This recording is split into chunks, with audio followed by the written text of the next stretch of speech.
तो दर्शन कराते हैं, यहाँ बाहर से दर्शन कराते हैं। हमने कहा इसी को समझ कहते हैं। शिव महापुराण में एक वर्णन आता है, पशुपति नाथ का व्रत करो, 16 सोमवार का व्रत करो, सोमवार का व्रत करो, शिवरात्रि का व्रत करो, चतुर्थी का व्रत करो, तीज का व्रत करो, एकादशी का व्रत करो, पूर्णिमा का व्रत करो, आपका मन पड़े वो व्रत करो।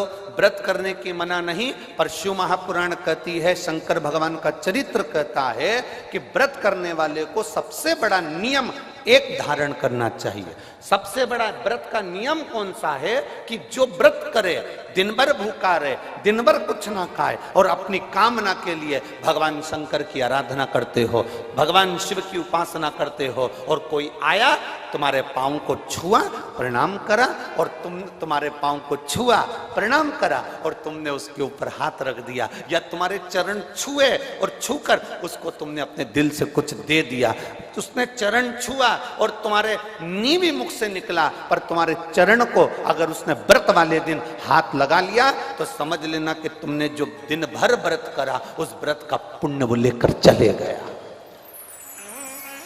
तुम्हारे व्रत का पुण्य वो लेकर चले गया। कई माताएं कहती हैं हमने पशुपति व्रत करा था, हमने ये वाला व्रत करा था, हमारा व्रत तो सफल ही नहीं हुआ, हमारी पड़ोसन ने व्रत करा, उसका व्रत सफल हो गया। कारण उसका ये है कि तुम्हारा व्रत जिस दिन था उस दिन तुम्हारे कोई ना पांव पड़ा होगा, पांव पड़ा, चरण छुआ। और सबसे बड़ी बात है, तुम अनुभव कर देखना, अपने पैर के अंगूठे पे एक लोटा जल डालकर देखना, ठंडा पानी डालकर देखना, तुम्हारा भेजा भी ठंडा हो जाता है। अर्थात पांव के अंगूठे में, पांव में वो बल होता है कि व्यक्ति के चित्त, वृत्ति, मन और बुद्धि का सब कुछ चरण छूने वाला खींच कर ले जाता है। ये निश्चितता है।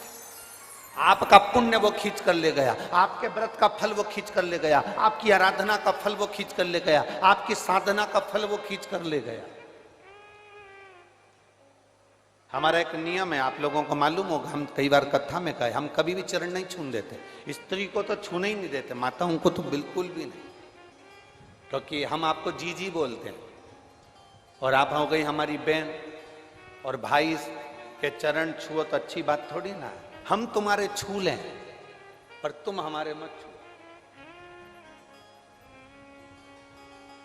और हम जितने भी भाई लोग बैठते हैं इनको जीजा कहते हैं,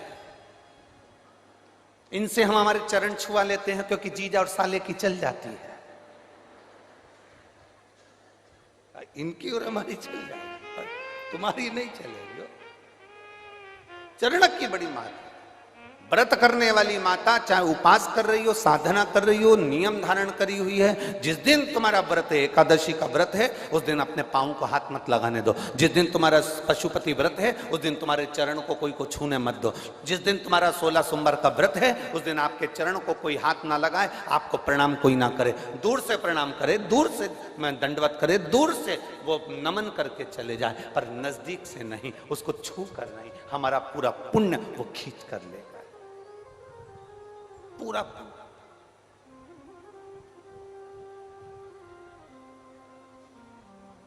भगवान नारायण के चरण दिखते हैं, बोलो दिखते हैं कि नहीं दिखते? जम के बोलो जरा, दिखते हैं ना?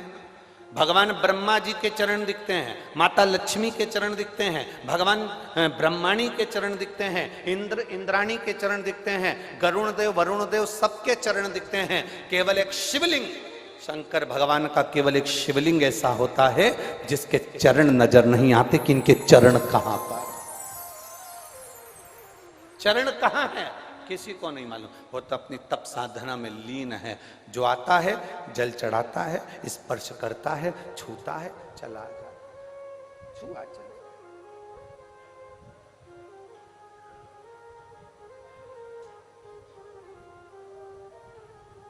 एक महिला ने एक पत्र भेजा,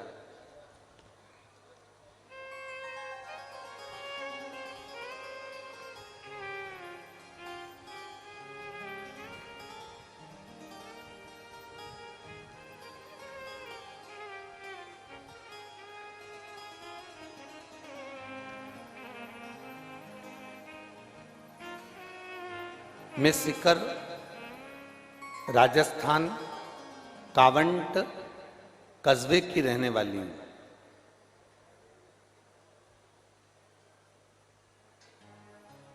अब पंडाल बहुत सारे हैं, तुम जिस भी पंडाल में बैठे हो उस पंडाल में आप खड़े जरूर हो जाना, ठीक है।